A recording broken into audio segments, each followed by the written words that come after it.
Welcome back to Half the Battle. I'm your host, as always, Daniel Levi, and today we're going to talk about UFC Vegas 109. Anthony Fluffy Hernandez versus Roman Dolidze. And my friends, it's going down this Saturday night live at the Apex in Las Vegas, Nevada. We got the relentless Anthony Fluffy Hernandez trying to get that elusive UFC title shot, going up against the ADCC champion and the very opportunistic finisher, Roman Dolidze. So without further ado, let's get right down to business. Because in this main event, we got Roman Dolidze. He's 15-3, taking on Anthony Fluffy Hernandez, who's 14-2. Currently, they got it Fluffy minus 330. The comeback on Roman Dolidze is plus 270.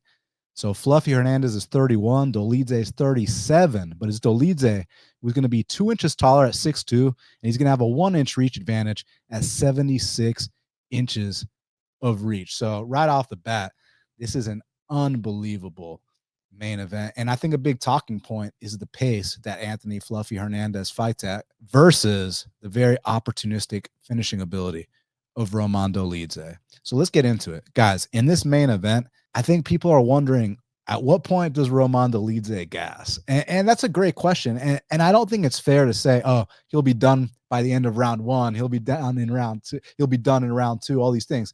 I think it all comes down to what kind of pace they're fighting at and understanding that Roman will be dangerous for all 5 rounds, because one thing about him, he might not fight at the same pace Fluffy does. He might not have the same volume, the same relentless takedown attack, but he's opportunistic and he's a finisher. And if you leave one mistake in there for Roman Dolidze to capitalize on, not only will he take that neck, that limb, that chin, whatever the case may be, but he'll go ahead and finish the show in emphatic fashion. So leave your limbs inside the vehicle at all times when facing Roman Dolidze. But one thing about this guy, Anthony Fluffy Hernandez, is the weaponized cardio. I mean, you go back to that fight against Michel Pereira, this man attempted 27 takedown attempts, my friends. And the thing about it is he's so confident in every single position, right? This guy survived on the mat with Rodolfo Vieira, one of the best pure jiu-jitsu guys in the UFC, and ended up submitting him with a guillotine. And he wore him down first, survived all his worst spots. And then when it was his turn to return the favor, boy, did he do so. And I got to say, man, Fluffy's sprawl in that fight and his confidence and just his willingness to push forward and not be deterred when he got into bad spots is truly admirable.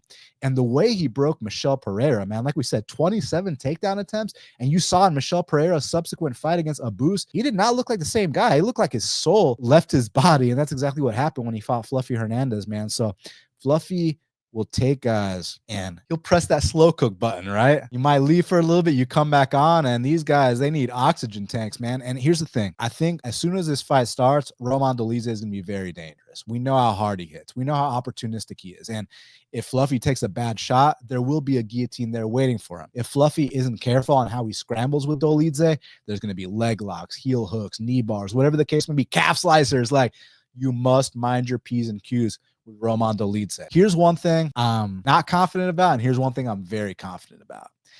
I'm not exactly confident how it's going to go down when they're both fresh, but here's what I'm super confident about. When both guys are tired, Anthony Fluffy Hernandez excels in just that state of hell better than almost anyone in the entire middleweight division. Like I said, almost anyone, because I know Dricus du Plessis exists, but I'm saying Fluffy's come a long way. Like, you know, back in the day, he used to be kind of weak to the body. You saw Kevin Holland finish him. You saw even Marcus Maluko have a lot of success mixing it up to the body with those kicks. It seems like Fluffy's put on size the right way and put it on in the right places. He hasn't had an issue in that department in a minute.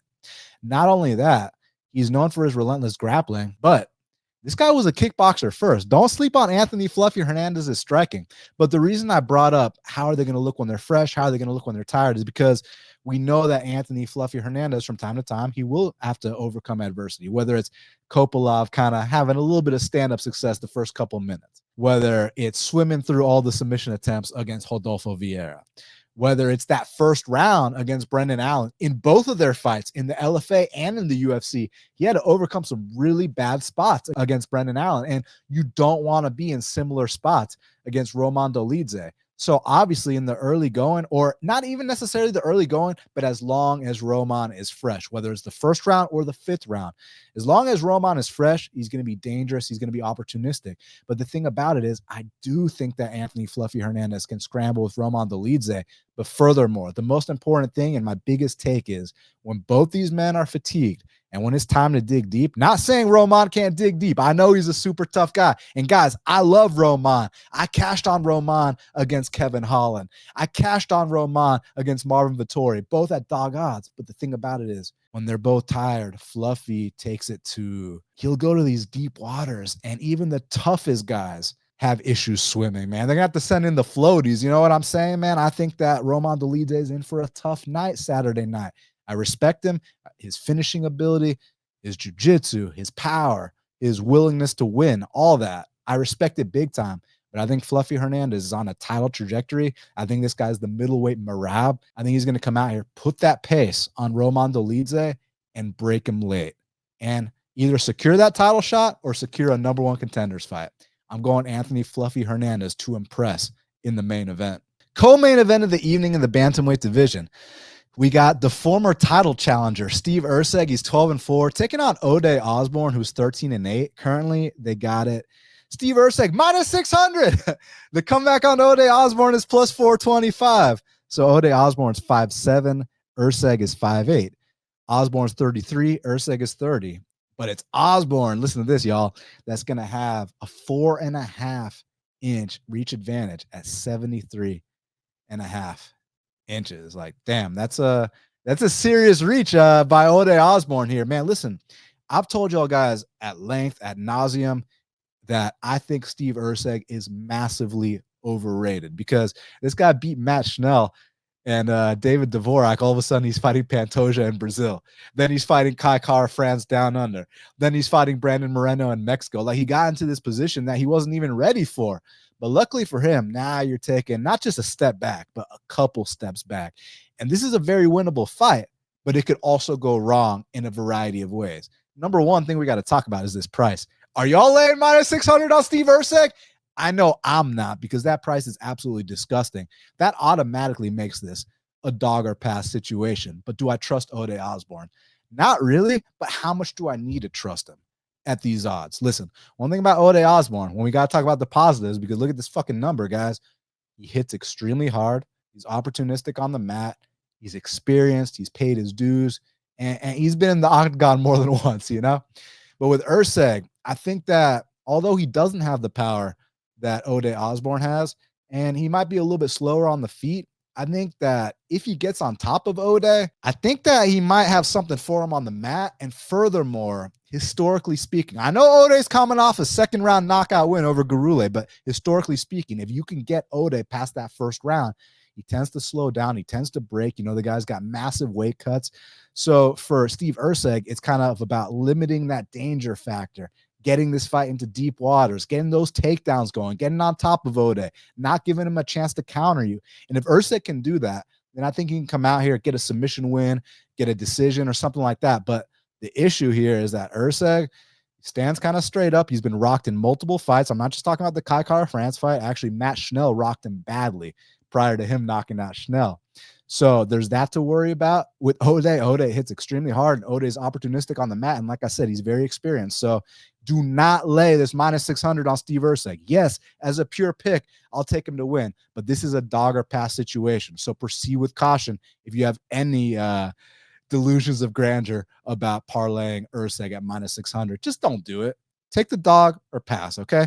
But as a pure pick, I'll go Steve Erceg to finally get back on track. Featured bout in the strawweight division.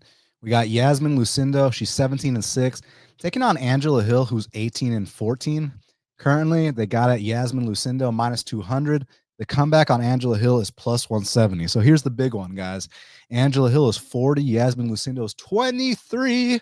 17-year age gap. Both women are 5'3". Iasmin Lucindo has a 1.5-inch reach advantage at 66 inches of reach. Yo, shout out Angela Hill, man, because she was on the first season of The Ultimate Fighter that had the women. So technically she's a pioneer for women's MMA. And she was also the first Black woman to headline a UFC card. So, man, she's done some cool stuff, man. And I respect her. And like, when you sleep on Angela Hill, she'll go out there and upset a prospect. So, she's got redeeming qualities to her. And also for someone that's 40 years old, like, yeah, you could say she's on a bit of a decline, but like, man, you still got to be on a certain level to beat Angela Hill. And let me say this. I thought this girl was done a long time ago. Y'all remember when Randa Marcos ran through Angela Hill? Like, I thought she's been done since then, but pulling up how long it's been since that fight, my friends, that was all the way back in 2019. So if I thought this girl was done 6 years ago, I mean, look at the current run she's on, man. She beat Ketlin Souza, had a close fight with Tabitha Ricci. I mean, I don't know how close, but still, man, she still landed over 100 significant strikes against Tabitha Ricci. Beat Luana Pinheiro via submission, no less. And also handed Denise Gomez a vet lesson. So she's won 3 of her last 4. Like, she's out here doing her thing. Now, with Iasmin Lucindo, I have a theory about what happened in that last fight. Here's my theory, y'all. First of all, this girl is 23 years old, okay? She was up there against Amanda Lemos. Amanda Lemos has been in the UFC since 2017. What that means is that Amanda Lemos has been in the UFC since Iasmin Lucindo was a teenager. So what that means is that Iasmin Lucindo probably had a poster of Amanda Lemos on her wall. I mean, Amanda Lemos was, is a Brazilian female in the UFC back when this girl was a teenager. She probably looked up to her, man.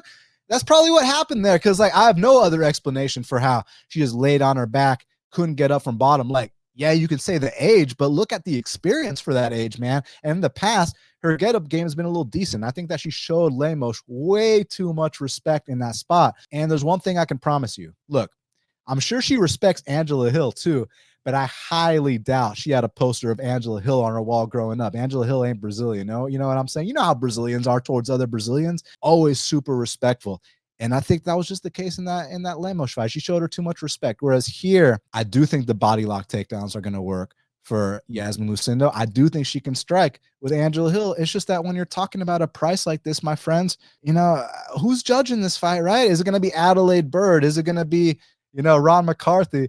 Are they going to bring Herzog back, but not in a reffing role, in a judging role, right? Don't show his face. Look, all I'm trying to say is that how many times have we seen disgusting split decisions in these type of fights to where you don't want to take a big favorite price tag, man? It just ain't worth it. Like, don't get me wrong. I'm picking Iasmin Lucindo to win. 17 years younger, much more upside. Just took a bad setback. I think she's going to learn from it, come back better. I'm sure she's motivated. We know that Angela Hill is way closer to the end of her career than to the beginning, but I can, set the table all I want and say all these things. But at the end of the day, most likely the judges are going to get involved in this fight. And at minus 200, do you want to put your money on the word of Ron McCarthy and Adelaide Bird and, all these complete, what? I don't, but, I'll go Iasmin Lucindo via unanimous decision for the pick. Now, next up in the featherweight division, we got a matchup between Andre Touchy Fili. He's 24-12, taking on Christian Rodriguez, who's 12-3. Currently, they got it. Christian Rodriguez minus 235. The comeback on Andre Fili is plus 200. So Andre Fili's 5'11". Christian Rodriguez is 5'7". I think he's more like 5'6". He's also 27 compared to Fili's 35. It's Fili who's going to have a decent reach advantage in this spot. And guys, okay. So I'm sure you've already heard that C-Rod, whenever he faces an undefeated prospect, it doesn't matter who that undefeated prospect is, he's going to hand them their first ever defeat. I mean, just like he did to Raul Rosas Jr., just like he did to Cameron Simon, Isaac Dulgarian, Austin Bashi, like all these top prospects had to take their first setbacks against C-Rod. But for whatever reason, whenever C-Rod fights a grizzled vet, he always loses, man. I mean, look, the Julian Erosa test, that's kind of like what this is right here. It was supposed to be like, hey, C-Rod, you've been beating all these undefeated guys. Here's Julian Erosa. This guy's got no chin whatsoever. He's been knocked out 8-9 times. Go knock him out. And the issue is that C-Rod, he's kind of in the wrong weight class, man. Like, I think he should be at 35s, but, my boy doesn't want to put down the tacos. I don't blame him. The tacos are damn good, but it's like, bro, you're 5'6". If you want to fight at 45s, you better be as good as Volkanovski. You know what I mean? Like, if you're going to be 5'6" at 45s or 55s, you better be damn skilled. That's just the bottom line, And I think Christian's skilled for sure. I mean, look at the scrambles he had with Bashi, man. But it's like the volume is so low at times. And sometimes he just has this counter heavy attack where if not much is going on, he's not going to push the issue. Now, the thing with Fili, He's very long for the weight class. He's super experienced and he's very dangerous. Like, and the length could be a big issue here. Another thing about Fili is he's got a nice blast double that he's added to his game the last few years, you know. I mean, he's taking down real wrestlers like Dennis Bermudez back in the day, you know? So Fili's a seasoned vet, man. But the issue with Fili is that Fili's one of these guys, literally, win one, lose one, win one, lose one. It's been going on like this 10 plus years, man. Like, so now, hey, he's coming off a loss. He's due for a win here. But in all seriousness, the point of bringing up the win-loss thing is more so to prove how inconsistent Andre Fili is. But all that being said, you know, I heard some people saying that they thought Andre Fili's fight with Melquiza Costa was a fixed fight. I think that's absolutely ridiculous, bro. I will let you know when something's sketchy or something's possibly fixed, just like I didn't hesitate to let y'all know how disgusted I was with that Derek Minner versus Shai Elan fight. Like that, it was like obvious as hell. Or y'all saw me on Twitter going off on Jason Herzog. Like, guys, when disgusting shit happens, I'm going to call it out. But to say that Andre Fili fixed that fight against Costa is not only categorically false, but it's straight up ignorant, it's stupid, and it's disrespectful to Melquiza Costa. Guys, I've been watching Andre Fili fight since his UFC debut. This guy's been pulling stunts for over a decade. He doesn't need any extra incentive to take a dive. Are you fucking kidding me right now? What I think happened was this, and this is coming from, you know, a jiu-jitsu practitioner who has an affinity for the front chokes, the guillotines, whatnot. Listen, this is what happened in that spot. Andre Fili trains at Team Alpha Male. He lives in guillotines all day. He probably thought, hey, man, I'm good. I've been in this spot a million times in the gym. And he thought he was sitting pretty, and then the wall started to close in. If you watch a fight between Jim Miller and Charles Oliveira, I'm not talking about the second one where Charles choked out Jim. I'm talking about the first time where Jim knee-barred Charles. What happened in that fight? Charles is like hanging out in a knee bar, like, oh yeah, I'm all good, no big deal. Then as soon as Jim cranks it, boom, boom, boom, ta, ta, ta, ta, ta, you know, because it's like, oh, fuck, he thought he was good.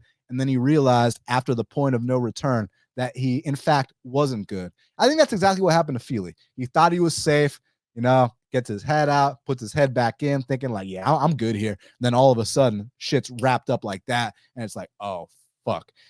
I just made a huge mistake. You know what I'm saying? I think that's exactly what happened. Guys, I've been seeing crazy shit happen to Fili for over 10 years. A flying triangle against Godofredo Pepe, amongst other things. Yair Rodriguez flying scissor, kicking him in the face, knocking him out. I was there at UFC 197. So to sit here with a straight face and act like Fili threw that fight? Seriously, you've been watching Fili just as long as me, probably. And if not, you don't even have to watch Fili that long to know that he's a stunt puller. He's a flake. He's a 50-50 fighter. Why the hell would he fix that, bro? He doesn't need any extra incentive. So yeah, let's kill that absolutely, yeah, I can't say that word I want to use, but let's kill that absolutely dumb as you know what narrative. I don't give a shit what Moicano said. Like, y'all want to be selective with your Moicano, you know, statements. One day y'all want to hate on Moicano for turning down some money. But when Moicano says that, oh, that looked kind of sketchy with Fili, then you want to believe him? Like, bro, I don't give a fuck what Moicano said, what Gilbert Burns said. I give a shit about what I saw with my own eyes. And Fili just pulled a Fili there. Now, as far as this matchup is concerned, I do think the length is going to give C-Rod issues, no doubt about it. And also, man, I think both guys can take each other down. But I think the submission ability of C-Rod, he hasn't officially gone, well, besides Joshua Williams, he hasn't submitted anyone good in the UFC yet. But this could be his first time. I had to learn that, hey, this guy's got not really any knockout power because he went up against Julian Erosa. He was headhunting, and he couldn't get him out of there. He should probably consider headhunting here because Fili is super chinny. But I think whoever just gives the more effort is going to get this one down the stretch. So I can see from the odds perspective why some people would view this as a dog or pass situation. But for me personally, I just don't trust Fili. I didn't trust Fili back in the day. I don't trust Fili now. So I think C-Rod's going to find a way to win, or Fili's going to find a way to lose. But regardless, I'm going C-Rod via unanimous decision. But I'd proceed with caution at these odds because from time to time, Fili will surprise you, man. He really will.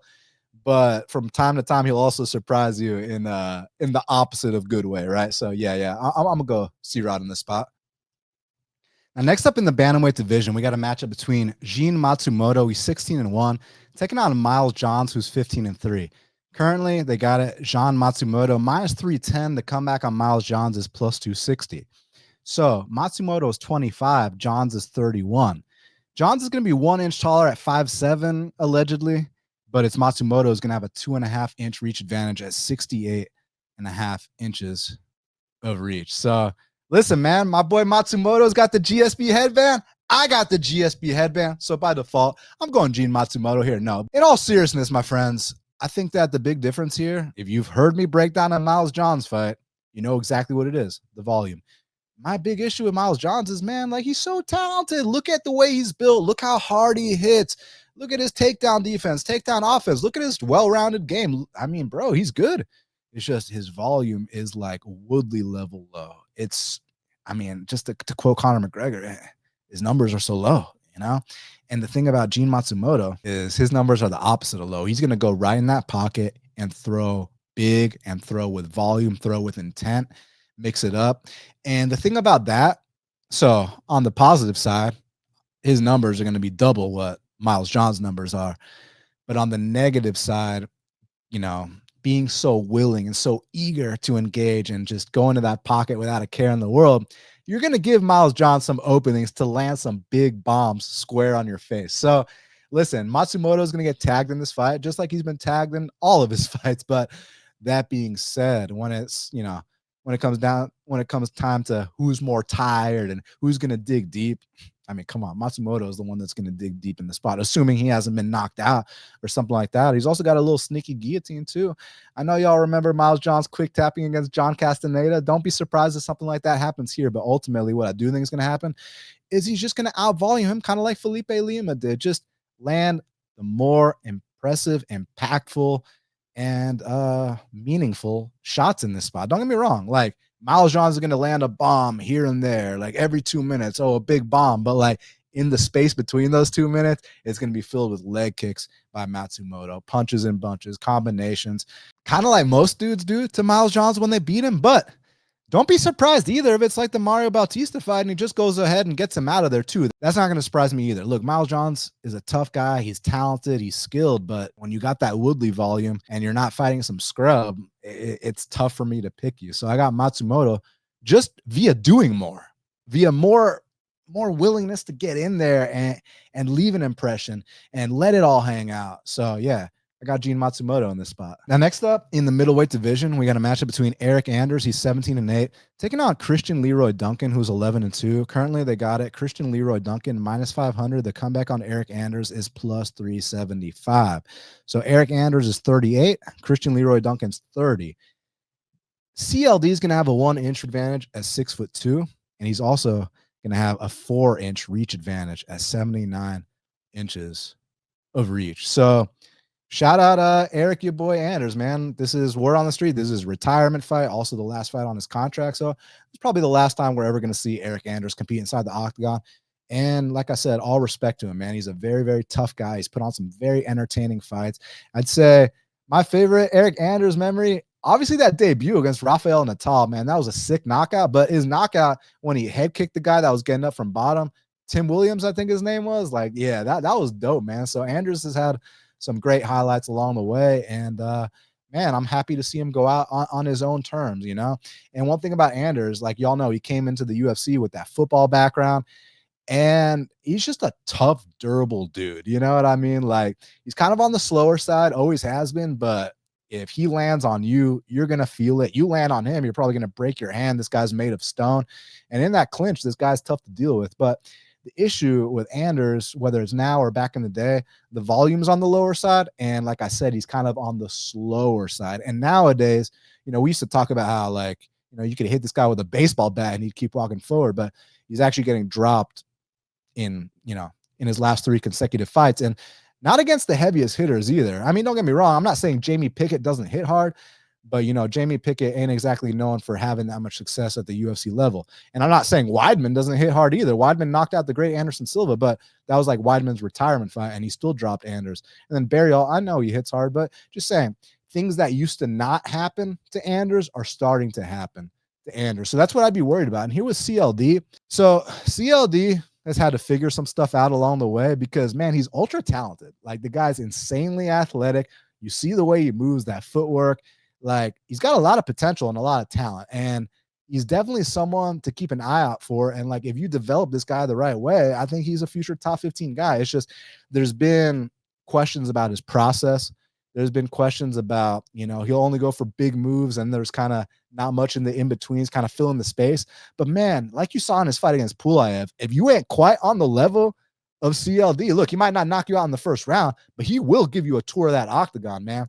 And I think here with Anders knowing that this is his last fight, I'm not saying that Anders is going to lay an egg by any means or anything like that, but I just think that there's going to be a little bit more in the tank here for CLD, whether it comes to wanting it more, whether it comes to physicality, whether it comes to, winning those scrambles, whether they're actually on the mat or clinching against the fence, whatever the case may be, just kind of putting that extra emphasis and making those, if this goes all 3 rounds, giving those little impressions to the judges, that little flying knee at the end of the round, maybe you get a wobble, something like that, right? A big takedown. Like, I think those big moments to close out rounds are going to go to CLD. That's assuming this goes 3 rounds. But with this being Anders' retirement fight, considering he's been dropped 3 fights in a row, and the durability starting to wane, it's not what it once was.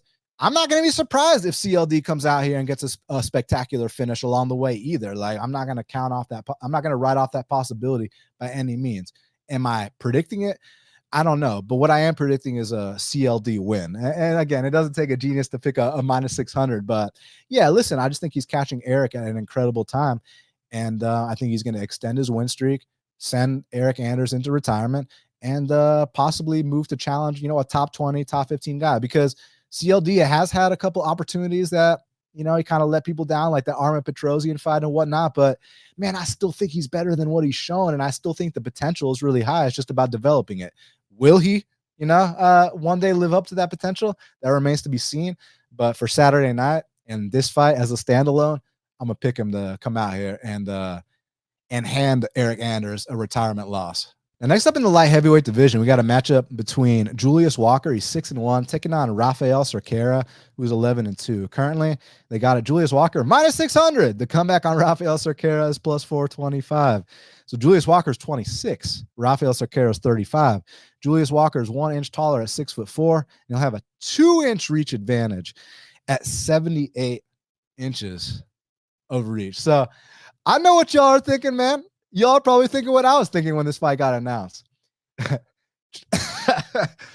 Julius Walker is going to come out here, hit this man in the face hard one time, and the fight could be over shortly after. Listen, Raffael Cerqueira, like in that last fight against Modestas, he was actually getting off on some kicks. It was like, yeah, this guy's pretty technical. This guy ain't bad. But it's like he can give it. But when it's his turn to take it, boy, can he not take it too, man. And it's like terrible visuals. Those last 2 fights in the UFC where he just gets knocked out brutally right away. Yeah, not the best look. Now, here against, Walker, he's got a much less experienced opponent. So maybe this could be the spot where he actually does some stuff. But the thing about it is, he could be winning the whole fight. He just gets touched properly, on that button one time. And he goes out on his feet and just has terrible visuals, man. So, yeah, man. I mean, listen, Julius has a lot of work to do. That fight with Alonzo Menefield, listen, that was a much more seasoned vet than you, and you did pretty good with him, but there's a lot of looks in that fight, the way he was swinging and certain things. They were kind of goofy, kind of awkward, and definitely something to note going forward that I think will give him issues. And also, not to mention, we're talking about a minus 600 favorite here, guys. Like, again, I think he's probably going to come out here and knock out Cerqueira too. But let's say he doesn't hurt Cerqueira. What does this fight look like? Look, again, guys, I do think, most of the time he does hurt Cerqueira, but we have to talk in these terms when we're dealing with a minus 600. What if he doesn't hurt him? Then what does this look like? There's a chance he gets outpointed if he doesn't hurt him, but I think more often than not, he does hurt him. And this guy Cerqueira probably doesn't have much UFC business whatsoever. I say probably, definitely doesn't. So yeah, I'm gonna go Julius Walker here, but just proceed with caution because it's fucking minus 600. Look, if it was minus 250, we'd be like, fuck it, throw him in your parlay. Cerqueira doesn't belong in the UFC, but minus 600 is getting a little crazy for an unproven guy, but I'll still pick him to win this fight. Now, next up in the bantamweight division, we got a matchup between Elijah Smith, he's 8-1, taking on Toshiomi Kazama, who's 11-4. Currently, they got it. Elijah Smith minus 700. The comeback on Kazama Toshiomi is plus 500. Yo, the Japanese fighters start with their last name and then they say their first name, like my boy Taira. It's not Tatsuro Taira, it's Taira Tatsuro. So this dude is not Toshiomi Kazama, it's Kazama Toshiomi. But look, I'm not gonna say all jokes aside, because that's not a joke, bro. Like, if you watch Pride or any of the fights in Japan, they say their last names first, then they say their first names. But all that being said, here's the dynamic in this fight. Toshiomi Kazama, or Kazama Toshiomi, he's very, very dangerous on the mat, but that's about it. There's nothing else dangerous about his game. No striking whatsoever. No striking defense whatsoever. No chin whatsoever. So basically, this guy's only chance is if your takedown defense is trash, your submission defense is trash, and you can't connect on his chin. Now, the thing about Elijah Smith, I think he's a decent prospect at 135 pounds. Look, I'm not talking about no Malcolm Wellmaker type prospect, but Malcolm's like 31 in his prime. This dude's like 22. He's just a kid. And you know what's funny? When Malcolm got signed to the UFC and I was tweeting about which opponents I wanted for him as like his debut, Toshiomi Kazama was like one of the first guys I mentioned. You know what I'm saying? Because like that's the kind of guy you feed to your prospects, man. Like, bro, if you're not good enough to beat Toshiomi Kazama, you're getting cut like right off the bat. Like you saw the Charlampos Gregorio guy, like he was hurting buddy all over the place, looking like it was about to be a knockout, gasses himself out from rocking the dude and then gets caught in a choke. It's like, that's not just an IQ test, but an everything test. You're gone, kid, Where I'm telling you, if Elijah Smith gets caught here, they're probably not going to cut him, but they're going to give him seriously unfavorable matchups going forward if he pulls a stunt here. But I don't think he's going to pull a stunt here, man. I think his wrestling is decent enough to keep this fight standing. I think he's going to be way faster on the feet. And although he's not necessarily known for that power, you don't have to be known for that power against Toshiomi Kazama. I mean, look at the knockout he faced. Not in the UFC, man, but outside the UFC. That flying knee one, dude, that was disgusting. The Rinya Nakamura knockout, the Garrett Armfield one, like he's getting killed, dude. And he almost got killed against Charlampos Gregorio. Like, I know we were hesitant about certain minus 600s. Again, it's minus 700. You're not going to get much value adding into your parlay. But this is not one where I'm like, oh, if this happened, no, there's no wishy-washy anything here, man. It's like, if Elijah Smith loses this fight, y'all remember how they were going to do a mass unfollow of John Jones one day? Like it was going to be this whole, the whole MMA community is going to unfollow John Jones on June whatever. If Elijah Smith loses to Toshiomi Kazama, I hereby request that we all unfollow this man, because that's one that you cannot come back from. But I think that he's going to run through this guy in the first round, stuff his takedowns if it even gets there, knock him out. To do what you got to do, it's going to be a devastating, vicious first round knockout. So yeah, I'm going Elijah Smith here to win impressively. And I know in that last fight against Vince Morales that, he had to overcome some tough spots, even like a little bulldog choke and whatnot. But I think Vince Morales is a bit like, again, Vince Morales might not win every fight, but Vince Morales is a tough out, man. He's seasoned, he's experienced, he's better than Kazama. And I think Kazama is taking a canvas nap Saturday night at the Apex. Next up in the bantamweight division, we got a matchup between Joselyne Edwards, she's 15-6, taking on Priscilla Zombie Girl Cachoeira, who's 13-6. Currently, they got it. Joselyne Edwards minus 310. The comeback on Priscilla Cachoeira is plus 260. So Joselyne Edwards is 29. Priscilla's 36, almost 37. I didn't realize Priscilla was getting up there like that. Man, she's been in the UFC a long ass time.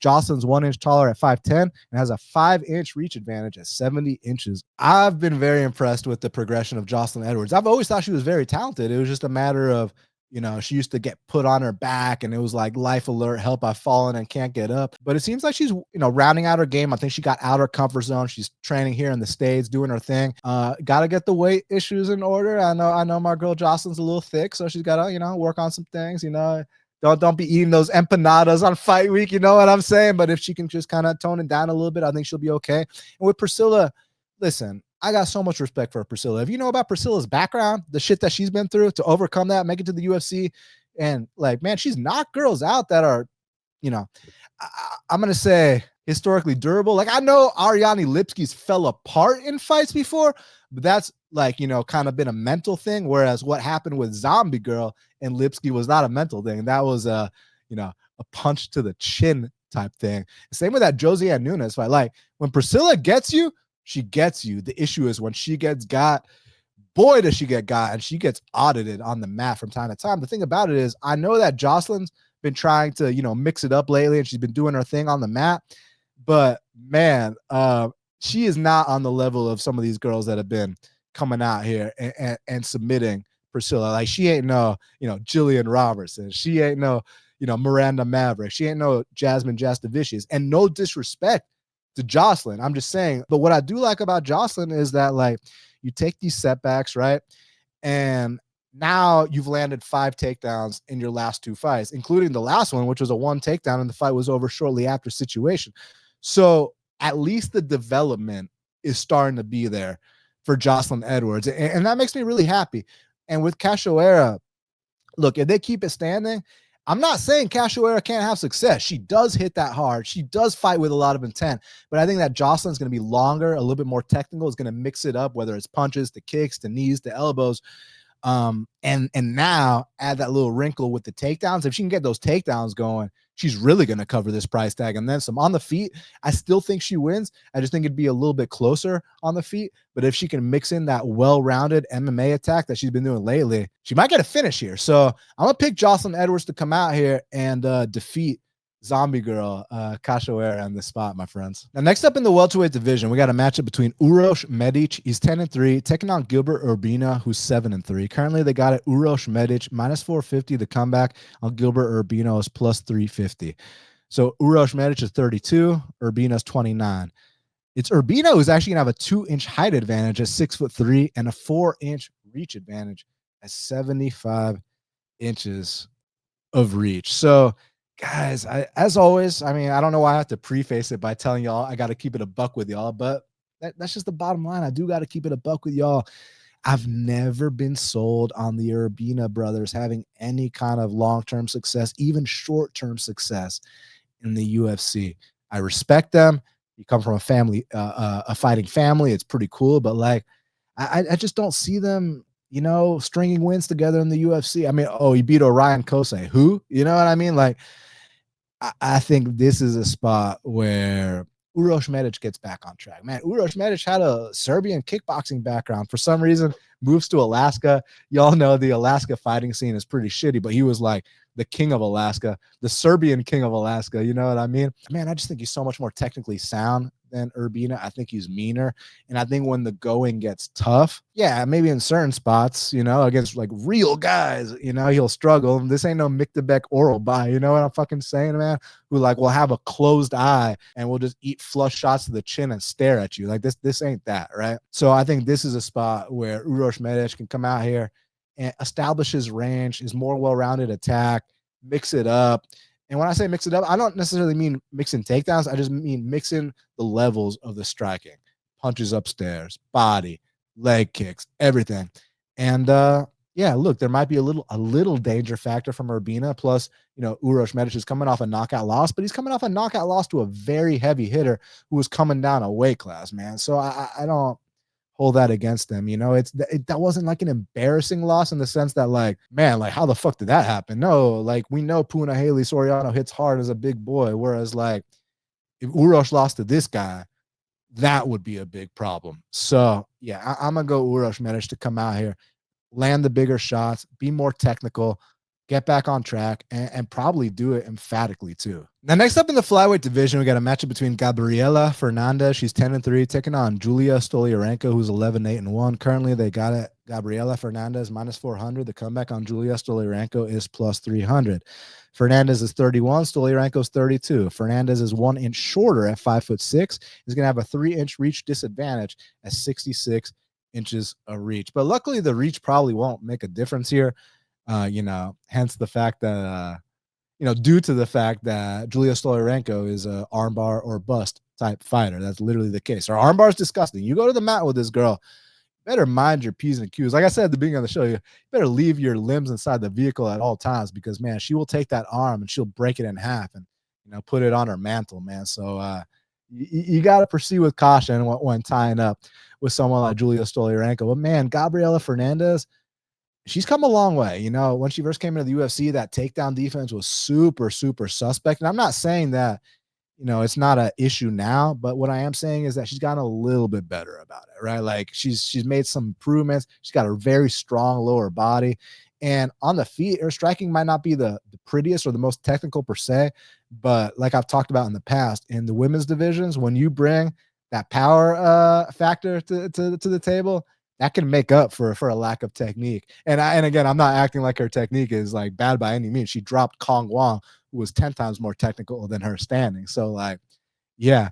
So basically, what I think is going to happen here is that they're gonna keep it standing. I mean, don't get me wrong. I think Julia is going to try to get to the mat, but I think that if Gabriella can stuff this, she's going to light this girl up bad standing. And if for whatever reason it hits the mat, there is a chance she gets armbarred. But if she does not get armbarred, if she can survive one big armbar attempt against Julia, she is going to break her mentally and then some. And then it's just going to start, snowballing downhill, spiraling badly for Stoliarenko. And at that point, it's either going to be a dominant decision for Gabriella Fernandes, or she's going to come out here and finish Julia Stoliarenko. So I think there could possibly be a little sweat early with some armbar type stuff, but assuming she doesn't get caught, or assuming that doesn't even happen or whatever, if we can avoid the armbar stuff, I don't just think she wins. I think she beats this girl up, closes her eye, cuts, blood, last UFC fight type shit. You know what I'm saying? So yeah, I got Gabriella Fernandes here to destroy Julia Stoliarenko. And last but not least, my friends, kicking off the card in the light heavyweight division, we got Cody Brundage. He's 11-6-1, but that record is not accurate because because he has not won 11 times. He did not beat Malkoun, and he has not lost 6 times. He lost more than that because he definitely lost to Razak and to Mansour and, et cetera, et cetera. But currently they got at Brundage -180. The comeback on Mcconico is +160. Mcconico's 35. God damn, man. And he's also got a 77-inch reach. So, man, I was not high on Mcconico, but I thought he was going to give a better showing in that UFC debut, my friends. I was kind of like I thought Mcconico was going to give a way better showing in that UFC debut. And then I got some of my close friends texting me like, yo, is this the worst dude we've ever seen in the UFC? You know what's funny about that, guys? Is that like, okay, in the past couple podcasts, I've been talking about certain guys who I think are like on the lower end of the roster, right? Like Tuco Tocos, like Billy Elicana, Nathan Fletcher. Hey, 2 of those guys won. Billy Elicana and first guy I mentioned, Tuco Tocos. Yo, they won their fights. Tuco Tocos by finish, actually, but Billy Alicana, that was just a stunt on Ebo's part. I mean, you go to Dagestan 8 weeks and forget how to fight. You know what I mean? Like, shit, man, that was real bad. But hey, Nathan Fletcher got blown out like I expected. But nah, man, all jokes aside, like, so when my friend texted me thinking he thought Mcconico was one of the worst, I just think that Nursultan's a really tough matchup. Nursultan's like 6'6". He's ultra confident. He hits really hard. He's experienced. And Brundage, he's also experienced. He also hits hard, but like Brundage is such a flake, man. Like sometimes I don't know what side of the bed Brundage woke up on. I don't know if he got into a fight with his wife, right before he walks into the cage. I don't know if he's having an anxiety attack, which, by the way, as someone who, I've openly admitted that I suffer from anxiety, dude, like, hey, respect for even just stepping in there, right? But as betting men, as pickers, as as analysts, as predictors, whatever the case may be, my friends, like, listen, man, this ain't a therapy session, man. You got to bring the shit up that this dude, Cody Brundage, can literally lose to anybody. He cannot be trusted whatsoever. This guy lost to William Knight. One takedown didn't work, and he just shelled up, covered up and let the ref intervene, So that's the kind of stuff Cody Brundage is on. But from time to time, he will surprise you and slam KO Zach Reese and knock out Julian Marquez and do all these things. But like, yeah, so here with Mcconico, I am surprised about the age, but I kind of was liking his last few regional fights before he got to the UFC. So there's a lot of questions here, but man, with Brundage, he's not a guy you trust as a favorite. That's just the bottom line. If you've been watching Brundage, I'm not saying he's not going to win this fight, guys. I'm not saying that at all. He's got more UFC experience and all that, but like Brundage can drop the ball against anybody. So I don't really know how it's going to go down. I really don't. Like, maybe Mcconico stuffs the takedowns, maybe he doesn't.